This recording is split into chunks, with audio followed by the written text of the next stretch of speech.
Wally Lamb's accolades include a National Endowment for the Arts grant, a Connecticut Center for the Book's Lifetime Achievement Award, and many, many others. He is the author of 4 New York Times best-selling novels, Wishin' and Hopin', The Hour I First Believe, I Know This Much Is True, and She's Come Undone, with 2 of these works selected as Oprah's book club picks. The seemingly cozy Connecticut settings of his novels belie the tumult and sometimes tragedy among its residents, and his characters are fundamentally good people but vastly imperfect, uncanny reminders of ourselves. Wally Lamb's newest book, I'll Take You There, is not only the story of Felix Funicello, the all-grown-up character from Wishin' and Hopin', but also of women who continued to shape his life. Perhaps most notably, Wally Lamb has dedicated much of his life to teaching. Along with an MFA in writing, he has a bachelor's and master's degree in teaching, and he is a 25-year veteran of the high school classroom. He was an associate professor at the University of Connecticut, where he directed the university's creative writing program. And since 1999, Wally Lamb has also served as a Connecticut Department of Corrections volunteer in a maximum security women's prison. He's the editor of Couldn't Keep It to Myself, Testimonies from Our Imprisoned Sisters, and I'll Fly Away, collections of essays by incarcerated women. Ladies and gentlemen, please welcome to the stage best-selling author, devoted teacher, and my personal writing hero, Wally Lamb.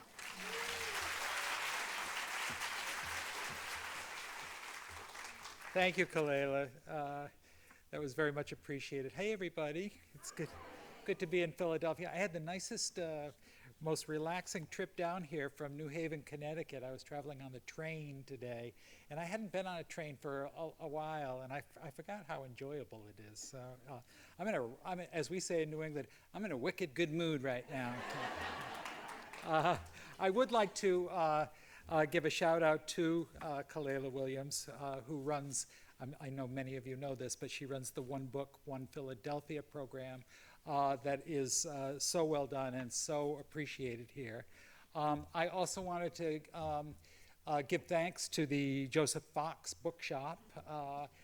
They're the booksellers who are good enough to come tonight. And Andy was just telling me that they are the longest standing independent bookstore in Philadelphia, and that goes back to 1953.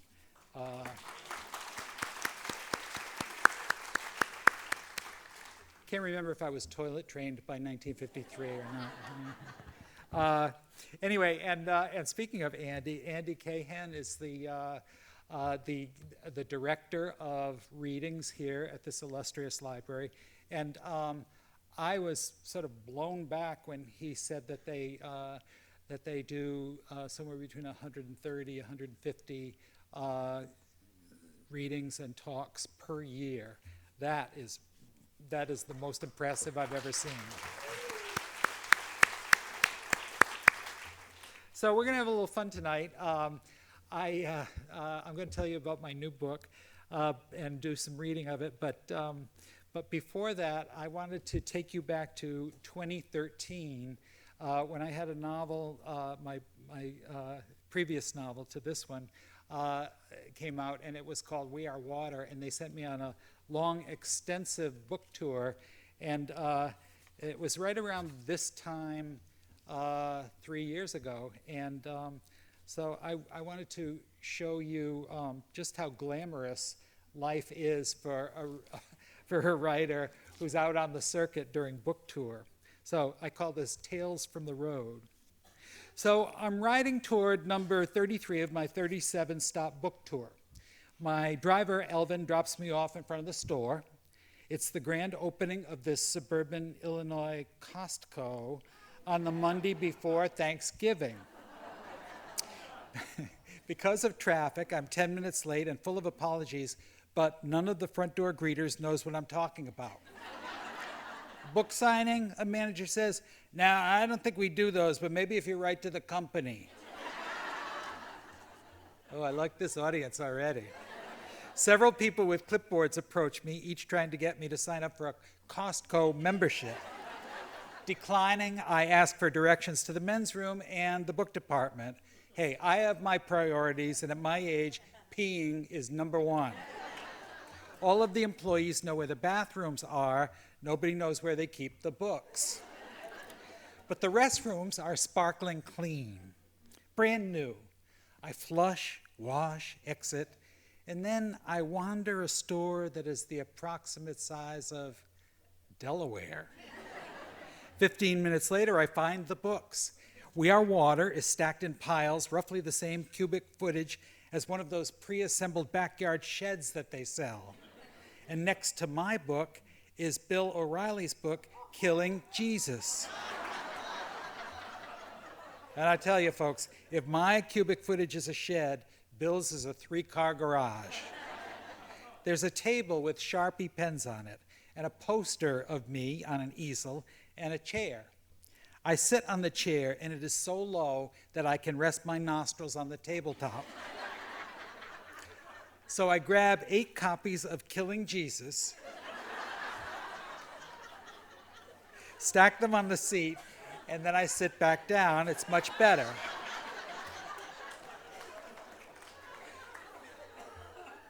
People, we got a really good laugher over here in the front.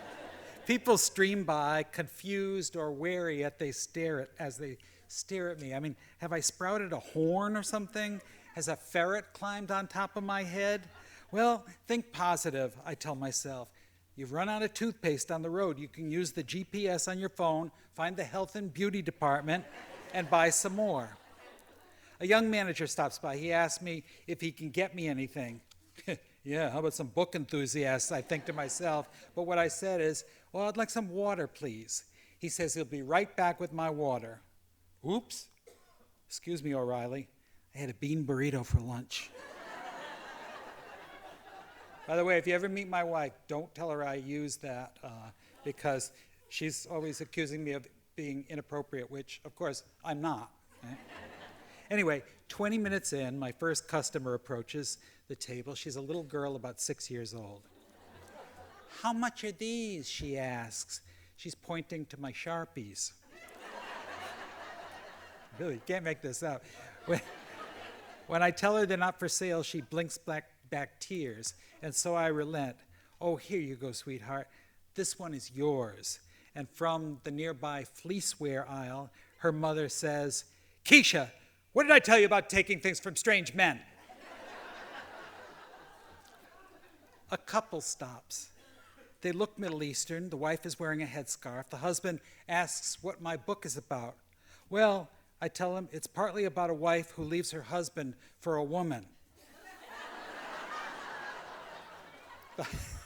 The husband grabs his wife by the arm and rushes her away. I chase after them, calling, and it's also about a flood. They round the snow tire aisle, never to be seen again. And then 2 women arrive who are actually driven to the store to meet me and to get their books signed. Wow, we thought there'd be a line, one of them says. No line, I shrug. And so I sign, pose for pictures with them, we chat. They say they're looking forward to reading the novel. I glance at my watch. I have about 2 hours to go. Well, would you like me to read you the first chapter? Or the first 5 or 6, maybe? One of the women seems interested. The other says she has to go home and start thawing out her Thanksgiving turkey. A husband and wife have an argument right in front of the table. Here's the dialogue. Wife: can you wait 2 seconds? I want to finish reading his book jacket. Husband: yeah, and I want the free meatballs they're giving away at the cart up there. And if they run out of them before we get there, you're going home and making me some goddamn meatballs.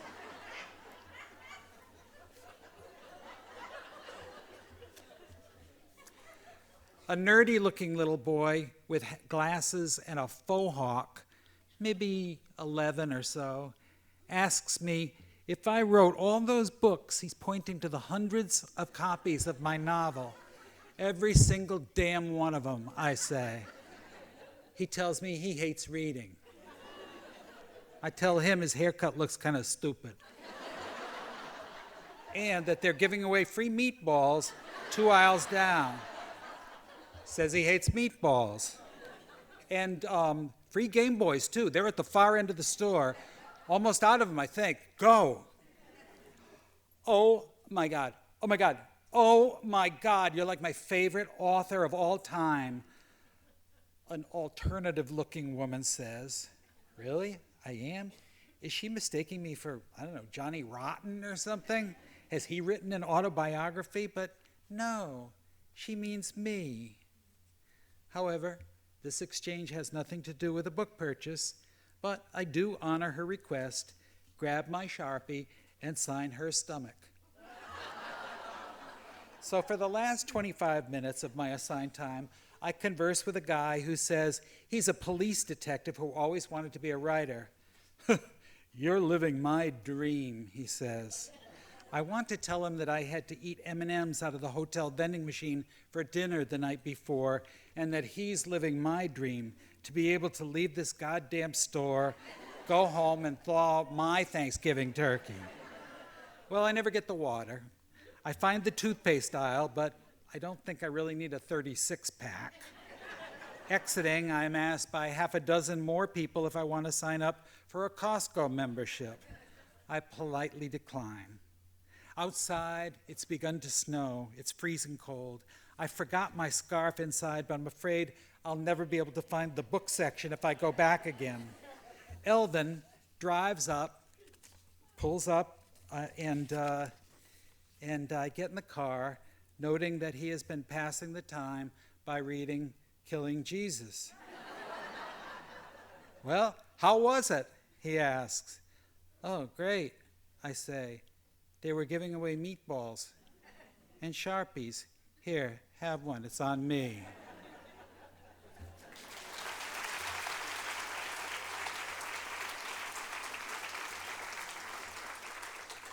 Thank you. So anyway, I want to tell you a little bit about this new novel that came out last week is called I'll Take You There. Anybody remember the old Staple Singer song? I'll take you there, yeah. I'm going to have a contest later on. We'll sing who can sing it the best. No. But anyway, I want to tell you about the genesis of this book. In, I think it was 2009, I published a little book called Wishin' and Hopin'. It was different than my earlier novels that tend to be long and serious works. I wanted to see, the book that I had written previous to that was called The Hour I First Believed, and it starts out with the Columbine tragedy. And it was a long, tough slog to write that book. And some people think to read it too.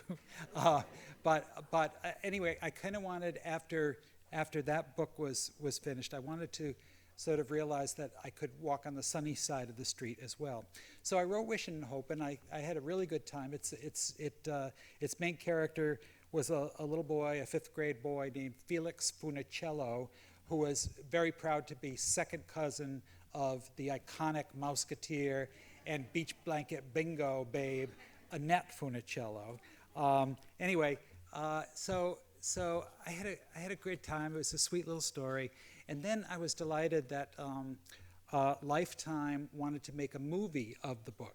And so one of my I was a high school teacher. One of my former high school students was the producer of this film. And it was a sort of a sweet little irony. Anyway, Molly Ringwald was in it, and Meatloaf. Meatloaf plays a drunken Monsignor, and there's a wonderful, wonderful cast of young children. And it takes place in a parochial school in 1964.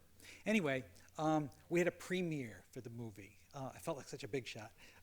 And we had the premiere at a refurbished old movie house in New London, Connecticut, about an hour from where I live. It's called the Garde, G-A-R-D-E Theater.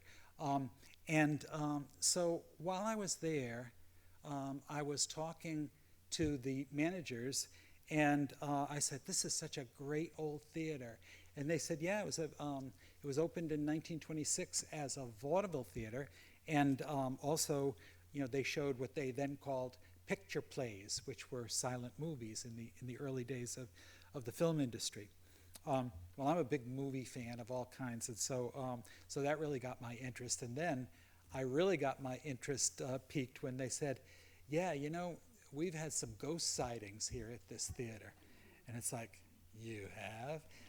So that's one element of how I came to start this story. And the other element is an old beauty contest from the 40s and 50s. Now, if you grew up on the East Coast, particularly in New York or Pennsylvania or New England, and you are of a certain age, like my age, I'm 60. Oh, I just turned 66. I was going to say 65. But I think you'd have to be maybe late 50s, early 60s, or older to remember the famous Miss Rheingold contest. Anybody remember Rheingold beer? Yeah, my beer is Rheingold, the dry beer. Well, anyway, it was one of the most successful marketing things in the history of the Mad Men era. It rocketed Rheingold beer from number 6 or number 7 in the New York area to number 1. And the way it worked is every year they had a bunch of they had like hundreds of models go to the Waldorf Astoria, and they cut them down to semifinalists and then finalists, and then they investigated them to make sure there were no skeletons in their closet, and then they ran a big election every summer, and there were ballot boxes with the 6 candidates' pictures and so forth. So it was this really, it was a phenomenal success, and Miss Rheingold was sort of like this collision between democracy and sex appeal. Kids could vote for Miss Rheingold. You could vote early and often. In fact, I did when I was a kid. It's the only time I think that anybody, when I was that age, that anybody asked my opinion about anything. So it was like I became very serious about it. I would borrow the Miss Rheingold ballot box from Milady's package store, which was down the street from us, and I would go around the neighborhood, ringing bells. Do you want to vote for Miss Rheingold? Oh yeah, sure, all right. And I guess in the whole history of that contest, which went from 1940 to 1964, I think I was the only roving precinct captain. Anyway, so movies, very much on my mind when I'm writing this. And so this is from the very beginning of the story. And this is Felix Funicello, who, as I said, in Wishin' and Hopin' was a 5th grader, but in this novel he is a 60-year-old professor of film studies who runs a little film club on Monday nights for movie mavens at the Guard Theater in New London, Connecticut. This is Felix's voice. By the time you're 60, you have, of course, encountered the reality that life can be unfair or sad or even tragic. But life can be benignly amusing, too, hilarious, goofy even.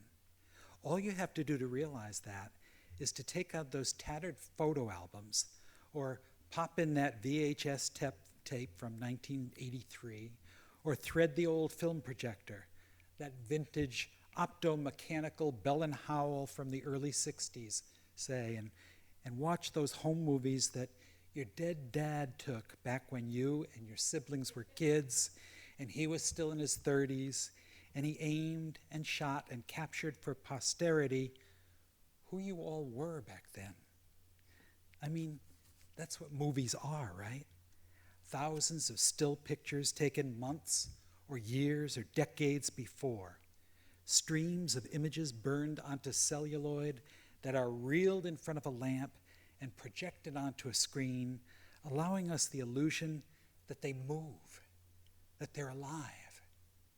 The captured past in flickers of light and dark, brightness and shadow that won't stand still, that moves forward like life itself.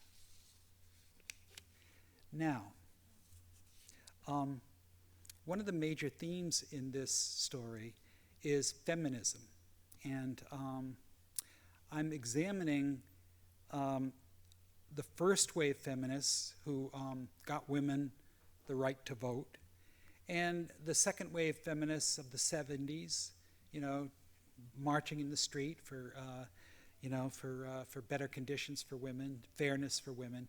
And I had to learn about the third wave of feminism that's embraced by many millennial age people. So there are three major female characters in the novel. One is a woman named Lois Weber, who I will tell you about in a minute, and Felix's ex-wife, who was a young woman marching for women's rights in the 70s, and also his daughter. He has a 28-year-old daughter, Eliza. And in this section that I'm going to read, he has a conversation over the phone with her. She's a young writer. She has gotten a job as a staff writer for New York Magazine, but she's really disappointed when she calls him because they're doing a yesteryear issue, and she was pitching an idea about doing something about the Ansonia Hotel, a famous hotel in Manhattan. When it was opened, it was a glorious place with the farm up on the roof and all kinds of really cool things. Flo Ziegfeld lived there, and W.C. Fields, and later in the 70s and 80s, people like Angelina Jolie lived in the Ansonia. You also may remember when it was a swingers club called Plato's Retreat, which was in the basement of the Ansonia, and about a decade earlier, Bette Midler got her start playing in the gay baths. She was a singer in the basement of the Ansonia. So she's really hot to do this topic, and then she's disappointed. So I'm going to pick up in the middle of Felix's conversation with his daughter, Eliza. Yeah, sounds like you'd already done a fair amount of research, huh? Dude, my weasel-faced little douche of an editor practically promised it to me. But then today at the staff meeting, where they were handing out our assignments, this new guy, Taz, who's been on the staff for like 3 months, he gets the Ansonia. And I just sat there like, seriously? But he's the fair-haired boy around here, the Brown University graduate who's 23 but already has a book contract from Knopf. Taz. That's his poser name. You know what his real name is? Eugene. He wears a pork pie hat and a string tie and crop pants that he cuffs up. And Kalia, the receptionist, and I are like, really, dude? Could you be more of a hipster cliche? Oh, and he has this wispy little mustache that makes you wonder if he's still going through puberty. I would have killed to write about the Ansonia. So what assignment did you get? Oh, some stupid sexist New York beauty contest. Let me guess. Miss Subways. What? No. Something that a beer company sponsored every year. Oh, Miss Rheingold? Yeah, how did you know? Oh, it was a big deal back then. We voted for Miss Rheingold here in Connecticut, too. There were always 6 Rheingold girls in the running, and the public picked the winner. They had ballot boxes in the stores. Even kids could vote. Kids could vote for a beer queen? Yeah, for some reason the beer was incidental. One year, a girl from Three Rivers was in the running. She had been our babysitter when she was in high school. I thought my sisters were going to blow a gasket when she got picked to be a Rheingold girl.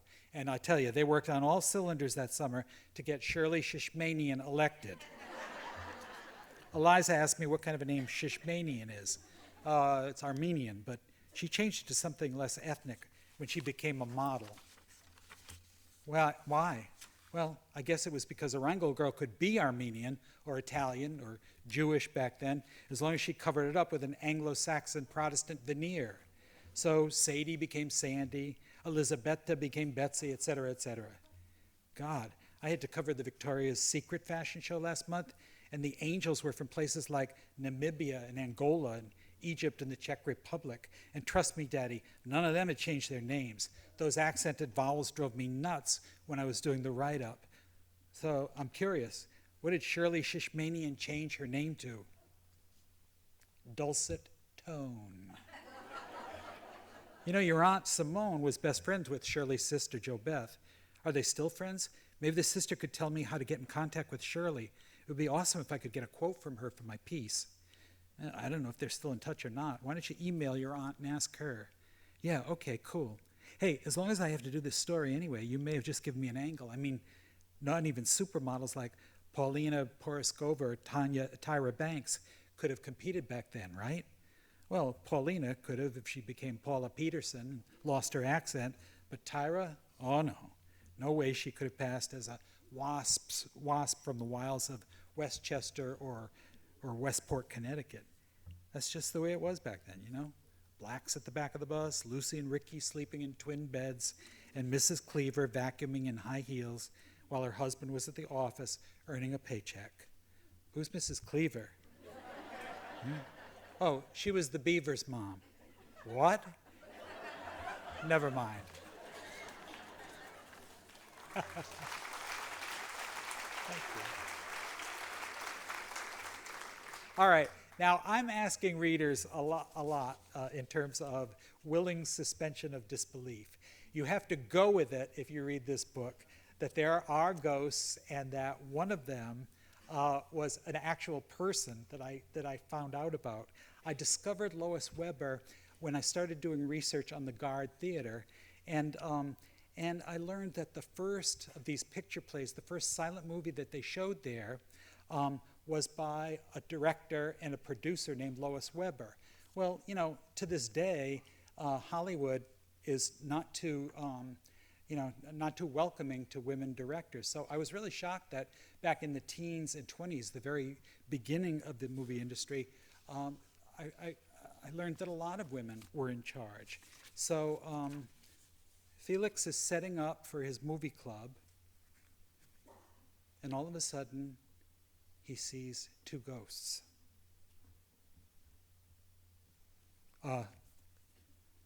Hello? Greetings, Mr. Funicello. There are two of them. Two translucent females, vividly detailed, but as insubstantial as cigarette smoke. Are you, is this a dream? No, Felix, the talking one says. May I call you that? I see no reason why we should stand on formality. But did I die? Is that it? Oh, no. No, I doubt you'll be joining our ranks for some time yet. You've conjured us from the shadows via your cogitations about us. Had you had such thoughts elsewhere, in the grocery market, for instance, or at the college where you teach, we would not have appeared. But the Guard is so lovely and welcoming to its guests, living or shaded. I've heard the manager acknowledge that even when a show has empty seats, the theater is filled to capacity because those from our ranks are in attendance alongside you livings. And the staff never forgets to turn on the ghost lamp before they lock up for the night. We so appreciate such courtesies. I stare at them, dumbfounded. The talker is dressed in a cloche hat and one of those drop-waist dresses from the 1920s. Looks to be in her early 40s, maybe. The younger one wears a glittery evening gown and long white gloves. With her painted-on eyebrows, bow lips, and spit-curl bangs, she looks camera-ready for a close-up. Maybe I'm dead despite what she said. Ghosts are tricksters, right? But if I died, when did it happen? And how did it happen? And why is it that I can feel my heart jackhammering in my chest? I mean, do hearts still beat from the great beyond? Do the dead still get sweaty palms when they're scared? Oh, goodness, poor boy, you're trembling, the talker says. The glamorous one pouts sympathetically. Well, I suppose moving pictures are to blame for that. We members of the shaded world have been depicted rather malevolently in the movies. Nosferatu, The Haunting, the Amityville Horror, it's all Gothic nonsense. There's no reason to be afraid, I assure you. We come in peace, dear Felix. I'm delighted to make your acquaintance. How does she even know my name? Excuse me, but who? Oh, forgive my manners. In the living world, I was Lois Weber, and this was my star, the American beauty herself, Miss Billy Dove. I point stupidly to the lobby card of her film, The Marriage Clause. I'm sorry, I didn't recognize. Oh, that's understandable, regrettably. My contemporaries, Davy Griffith and Cecil B., are lionized, but when you livings talk about the early film actresses, the names Mary Pickford and Clara Bow are still bandied about, but posterity has been far less kind to poor Billy and me. The glamorous ghost pokes out her bottom lip and stamps her high-heeled slipper. Why doesn't she say anything? Maybe it's because in costume she's more of a confection than a real woman. Or maybe she just can't get a word in edgewise. Anyway, despite my confusion about whatever is going on, the film scholar in me can't help seizing the moment. So, you knew DeMille and Griffith? Oh yes, I knew them. I know them still. What were they like? She and her star exchange a look that I can't quite read. Well, Felix, let's just say that both men were talented movie makers who assumed that movie making was a talent that only men could master. But that's the underlying assumption in Hollywood to this day, is it not? Well, Catherine Bigelow won the Oscar for The Hurt Locker. Oh, so if one were keeping score, that would make 90 male directors and 1 female. I believe that proves my point, does it not?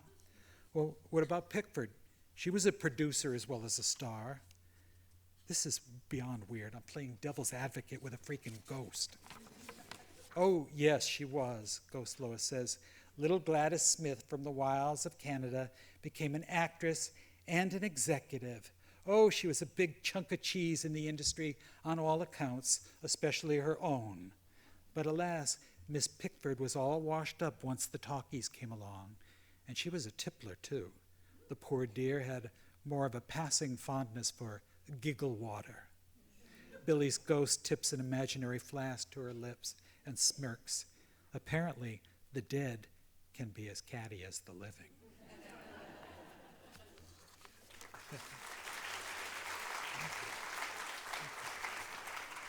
God, you guys are so nice. You may never get rid of me. That train back is going to, to take me back to New York is going to come, and I'm going to wave it goodbye and stick around here. Going to hang out at the library. So anyway, this, unlike Wishin' and Hopin', which was very light and fun and funny, this one begins to take a darker turn. What Lois has for Felix is films of his own life. That somehow magically she can produce and put on the big screen from his childhood and from his adolescence. And he sits there, and not only that, but here's where the willing suspension of disbelief really comes in. He can go up to the stage and touch the film as it's going and be sucked back into that past. He has 2 sisters that appear in Wishin' and Hopin', but here they're more, they're bigger characters. And one of his sisters, as a teenager, becomes seriously mentally ill with anorexia nervosa. Now, the year that this is taking place is 1965. Anorexia was not really out in the open. That came much later. That came in I believe, the late 70s when Karen Carpenter died of the disease. Then everybody began to notice, the problem of anorexia. But Felix and his family don't know why his sister Frances is doing this. And here he's reflecting on that. And so it's a little more painful and more edgy in tone as the story goes on. She began dressing in layers to throw people off. Her hair was falling out, so she started wearing hats to hide the bald patches. When people asked her if she was sick, she would say, yeah, she was getting over a bad stomach flu. Frances was getting over a stomach flu for about 9 months, ever since she had started dieting and doing a daily calorie-burning regimen that ratcheted up to 1,000 jumping jacks, 200 sit-ups, and if neither of our parents was home to stop her, 45 minutes worth of manic running up and down the basement stairs. If my mother was up to doing battle with Frances before school, she could get her to eat the top half of a hard-boiled egg and a few nibbles of unbuttered toast. My sisters were assigned the same lunch wave at school, so Ma enlisted Simone to spy on Frances. Simone would report back that Fran did in fact buy lunch as she swore she did, soup and crackers every day. Simone would sometimes lose track of the conversation at the table where she was sitting with her girlfriends because she was too busy counting the spoonfuls of soup that Frances was putting in her mouth, on average 4, 5 maybe. She never ate the crackers.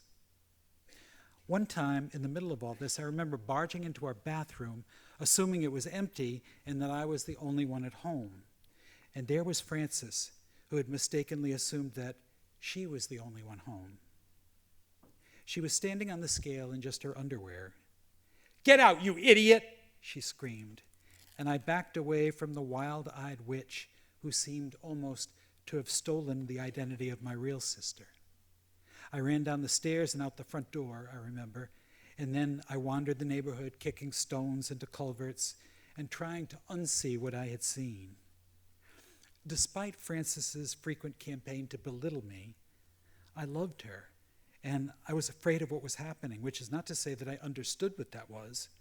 When I got back home after my confused wandering up and down the street, I tried watching TV, but the benign images on the screen were no match for the image of my sister's protruding ribs and pelvic bones, her pencil-thin arms and knitting needle legs. To eradicate what I had seen in the bathroom the hour before, I attempted to picture other female bodies.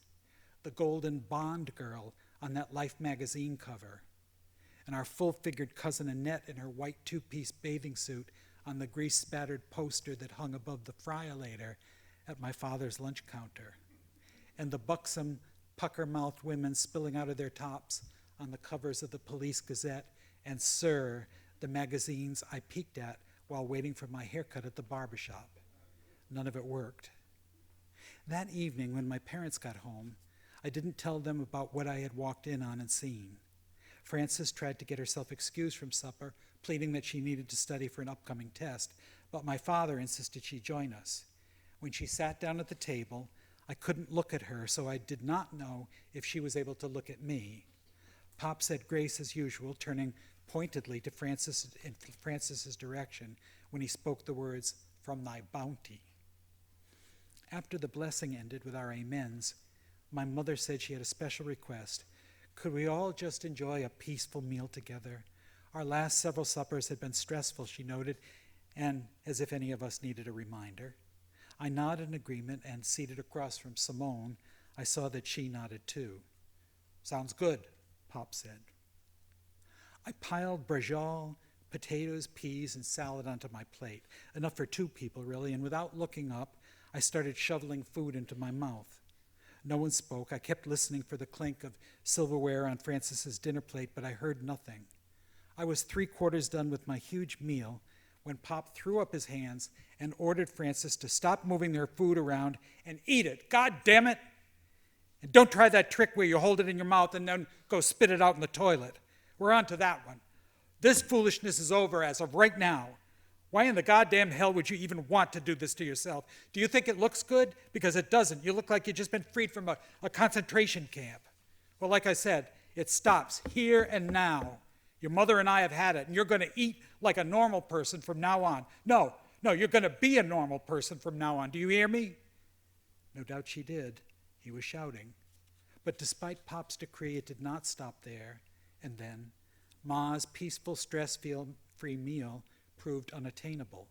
Faces turned red, tears fell, a chair tipped over, food was flung to the floor, a plate broke in half.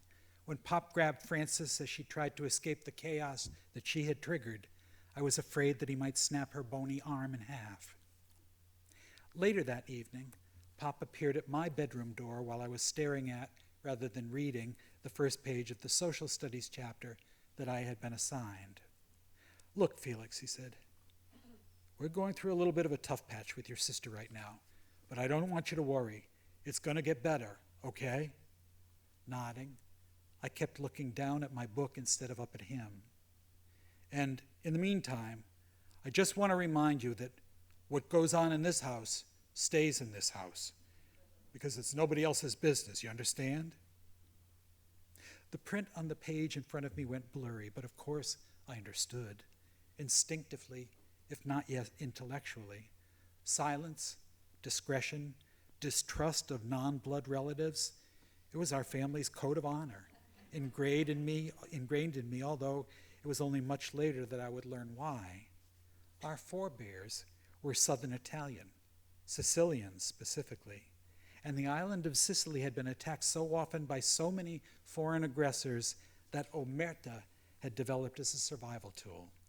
The code of silence had traveled across the Atlantic in my grandparents' psyches and been instilled in my parents, who in turn had instilled it in my sisters and me.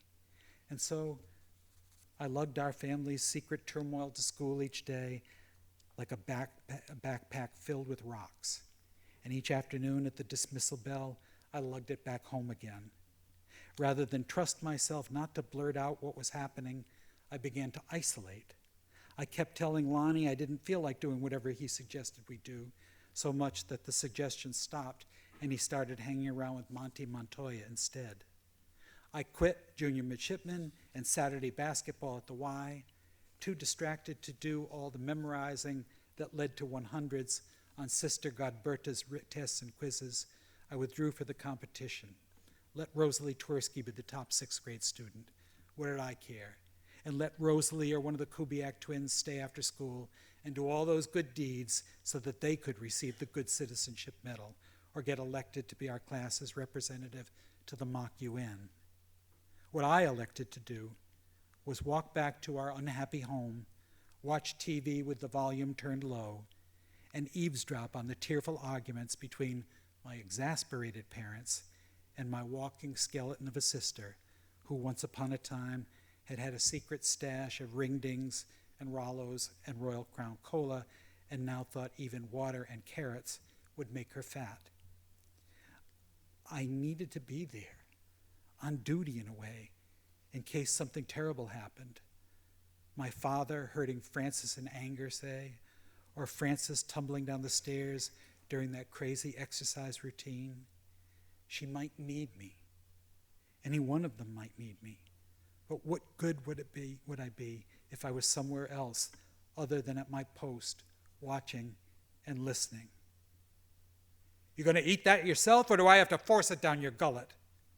Stop running up and down those stairs, Frances. You're scaring me to death.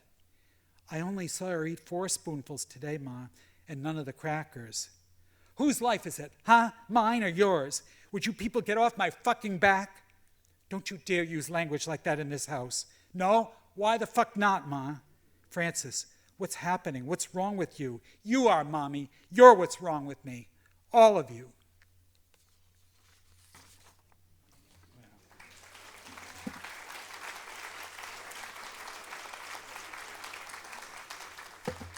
I really know how to bring the party up, huh?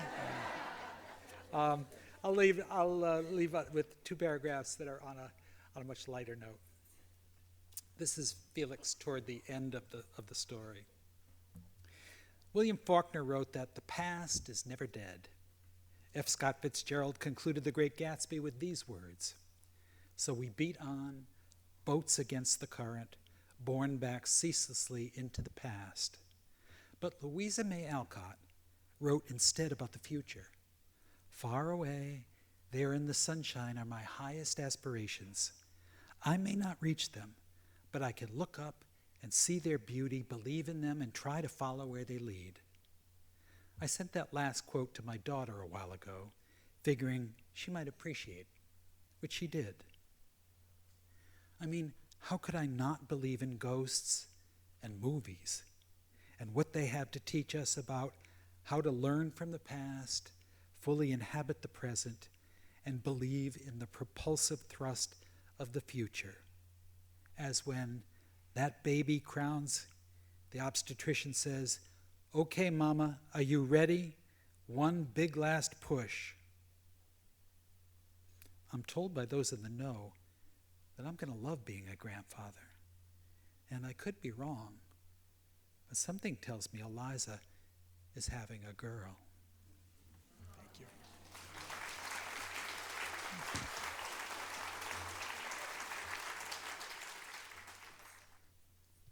I was curious what part of Sicily your family's from.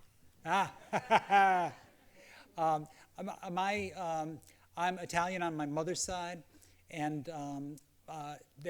my grandmother came from a little village near Mount Etna, I believe, which I've never visited to this point, and it's called Giuliana, Giuliana. My grandfather, her husband, was from Calabria, and they were matched for marriage when they both came over in Brooklyn, New York. My grandmother was 13 when she came. Her mother had died, and her stepfather said, "You know what? I have 2 of my own daughters. I can't raise 3 of you." And so he put her on the ship. She was in steerage, and she was told to meet her brothers who had already emigrated to this country. And I'm not sure what exactly happened, but she was so traumatized by that she lived to be in her mid-80s, and she could never go back for a visit to Italy because she didn't want to take that trip again. Yeah. So yeah, that's my Italian side. Hi, first, I just want to say particularly thank you for writing I Know This Much Is True. It's my all-time favorite book. Thank you. Secondly, so I'm curious why you decided to revisit Felix from Wishing and Hoping for this instead of creating something new, instead of kind of drawing him into his own future. Well, when I finished Wishing and Hoping, I did a little. At the very end of that book, I throw them all into the future, and the main characters, mostly the kids, who are characters in that story. I tell what happened to them when they grew up, and I just sort of plucked it out of the air that Felix became a professor of film, and that he had a daughter, Eliza, and so I kind of had a little bit of a blueprint sketch of what might happen if he did grow up. Occasionally, I'll revisit those characters that I've created. Dolores, who is in She's Come Undone, she's the main character in She's Come Undone, and she surfaces very briefly in a kind of a hidden way in The Hour I First Believed. Dominic, in We Are Water, Caleb Quirk, who is in The Hour I First Believed, he crosses the street in front of one of the main characters too. So I kind of like to think that they're still out there, these people, but I was sort of curious to investigate Felix because I don't tend to write characters that are very much like myself, but I would have to say that the closest that I come to doing that is with Felix Funicello. Italian kid growing up, 2 older sisters. He's not a mainstream type of kid. And so I kind of wanted to go back there. Maybe because, I'm getting into an age where I'm getting self-reflective about, the life, my own lifespan and so forth. So I like Felix. And so I decided to go back and see what he's up to this time. I didn't expect there to be ghosts in the scenario. And as far as I Know This Much Is True, thank you very much. This may interest some of you, but I sold that novel to 20th Century Fox right when it was published in 1998, and they never could make a film out of it because it's such a big unwieldy book. About I think it was last year, my agent from California called and she said, "Hey, did you know that there's a little stipulation in the contract, in that book sale contract with 20th Century Fox that if they didn't make a film of it in 15 years, the rights reverted back to you?" And I said, "No, I never read my contracts." So anyway, that's what happened. And then, as luck would have it, now, not back in 1998, but now there is this second golden age of television. And a lot of it fueled by Netflix and HBO and the limited series, which very much suits a novel like I Know This Much Is True because of its length. That becomes possible. So I'm brainstorming with my agent, and she said, okay, if we tried to package this for like a 6 or 8 episode series, who would you like to play the twins? And I said, oh, that's easy, Mark Ruffalo. And she said, well, I'll have the book sent to him. I get this email from Mark Ruffalo, and he was like, over the moon about this novel. And he said he found a lot of his own life and his brother's life in the story. And so he definitely wanted to do it. So we began to meet. It was funny, the first time I met him was at a restaurant in New York. And I got there a few minutes later than he did. And he said to me, I'm kind of nervous about meeting this movie star, right? Who I really admired. And I said to him, or he said to me, "Oh, hi, Wally. Yeah." He said, I've changed the table 3 different times because I was so nervous about meeting you. I said, "Dude, lower your expectations." But anyway, we really hit it off. We're kind of like executive. Don't I sound like a big shot? We're executive producing it together. Mark is a really great guy.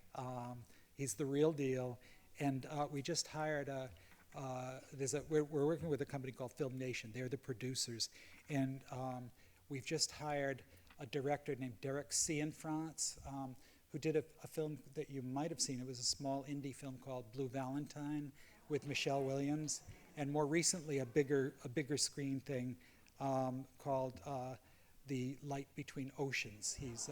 He directed that as well. So he's now writing a story arc and a pilot episode, and I think Mark is going to try to film it next year, 2017. So we'll see.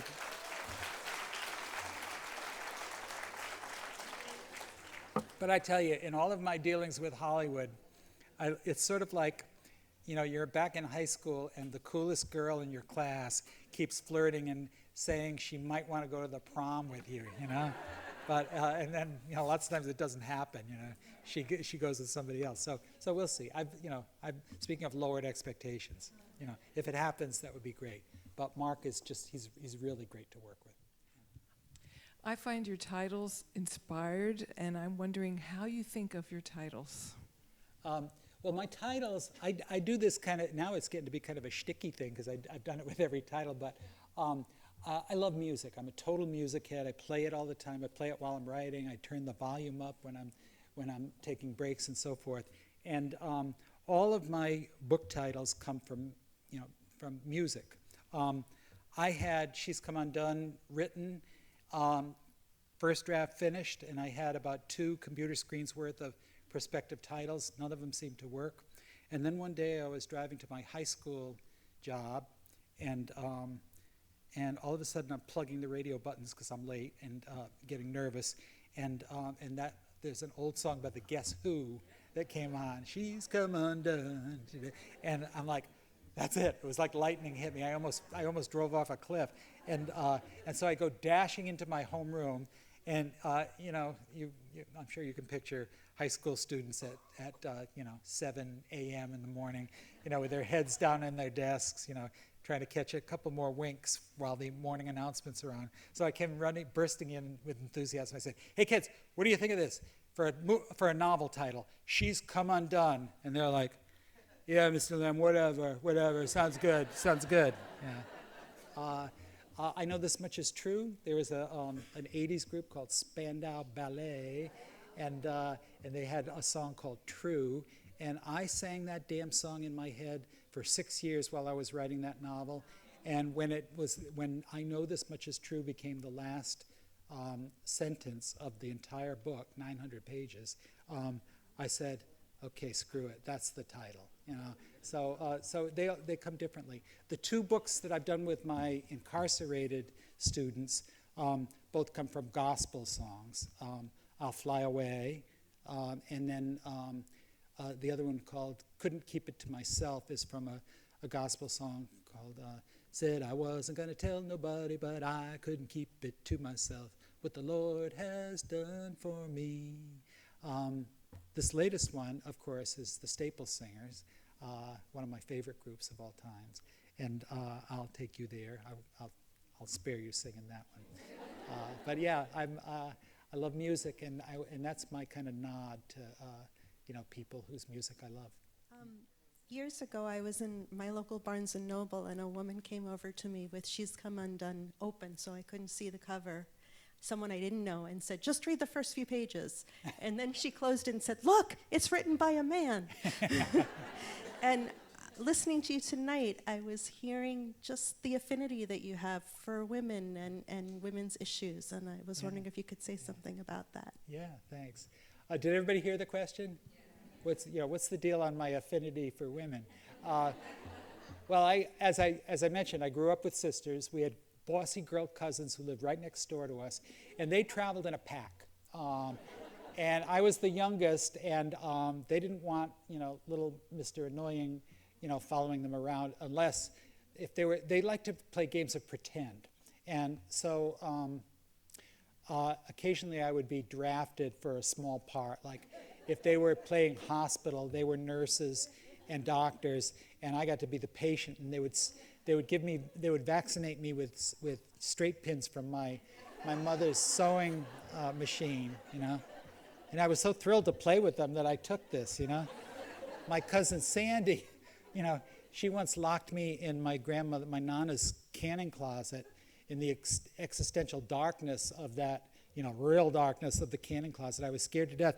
And then Sandy took out my Uncle Joe's conga drum, and she goes up to the locked door, and she's like, death drums, death drums, death drums, death drums. And I was screaming and yelling, and all the adults were upstairs at my grandmother's house playing cards. So, so anyway, all that to say that, the feminine mystique was just not, around in my childhood.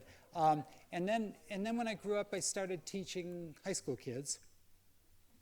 And I used to teach writing by assigning writing. And I would spend like half a weekend coming up with all these cool topics that they could write about. And I would put them on the board and think to myself, what a good teacher you are. These are such great topics.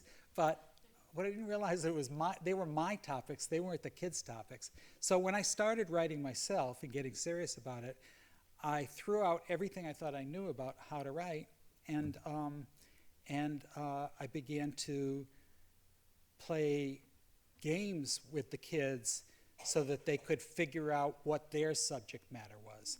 And then their writing became so much more exciting when they were driving the car, so to speak. Now, when you tell teenagers that they can write about anything they want, what they usually want to write about is themselves. And girls, in particular, tend to be more confessional than boys. And so now, just as I'm starting to be a writer, a fiction writer, I'm on the receiving end of all these female voices. So I think that led to it. And don't forget, when people go, oh my God, I looked at the back of the jacket and I couldn't believe that a man had written this. Well, yeah, I wrote it, but then I redrafted it 14, 15 times, and I work in a writer's group, and the women in my writer's group were never shy about speaking up when I hit false notes. So, I had, 13, 14 drafts to sand off, a lot of the rough edges. But I tell you, I learned a lot about women by writing that book, things that I hadn't known necessarily before. Yeah, thanks for the question. One last question. I feel so comfortable with you guys that you're lucky, because I'm almost ready to take off my pants. Just say it, but I'll stay behind the podium. Hi, great lecture and Thank you. evening. The question was posed in this past New York Times book section about the possibility of art and domesticity coexisting. I wanted to know what you thought about that, and if you think it can, tell me how it has for you. Art and the writer's domesticity? Okay. Yeah. Yeah, it does. It does for me. When I started writing fiction, our kids were little. We have 3 sons, my wife and I, and one of them wasn't around yet, and the other 2 were little. And I started setting I was teaching high school, so I could only work on my fiction on weekends. And so I would set the alarm for like 4 a.m. and then drive up to the University of Connecticut all-night study room And I was the only one there except for a couple of Korean students, usually asleep in their calculus notes. And I would get this size coffee because I was still kind of coming out of my dream state. And I would write, and then about 8 o'clock I would go home and be dad and, mow the lawn and, do laundry and all that kind of stuff. But yeah, I mean, it's, well, you all know, balance is hard in our lives, particularly if we're working at a job and doing something on the home front too. But if you're compelled to do it, you find a way.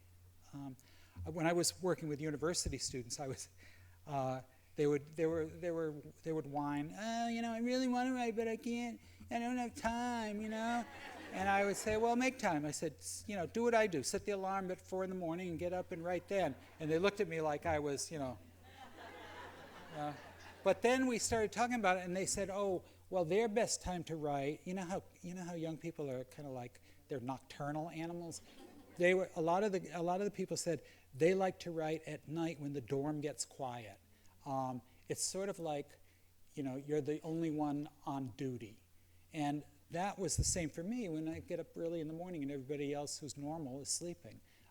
So yeah, you sort of, if you have to write, you have to find the time. And one last thing about domesticity. Of course, when She's Come Undone came out, that was 1992, and it did okay for, a novel by Wally who? What? Yeah. And then I get a call, one of my kids, and this is 1992. I think the novel was like a month. It was out for a month or something. And one of my kids, not famous for telephone manners, 10 years old, goes, "Dad, yeah, telephone." So I answer the phone, and the person says, "Is this Wally?" I said, "Yes." And she said, "What are you doing, Wally?" And I said, "Laundry."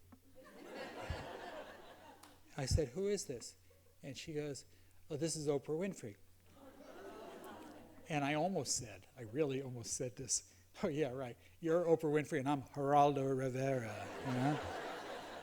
But damn, it was a good imitation. And then I start pantomiming to my wife. It's like,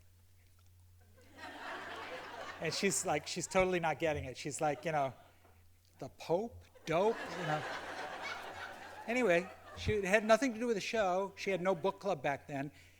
She just said, when I read a book that I like, or that I love, I think she said, I try to track down the author just to say thanks for having, written it.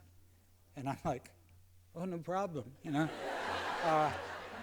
But anyway, that was it. And then 5 years later, she does have a book club, and for some reason, she remembered my book, and she featured that. And the first thing she did when she called up to tell me she had selected She's Come Undone, and then the following year, I know this much is true, the first thing she said to me is, "Hi, Wally, are you still doing the laundry?"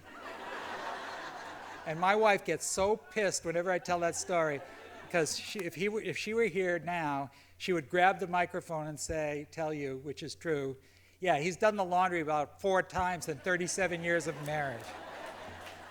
Thank you, everybody. Thank you.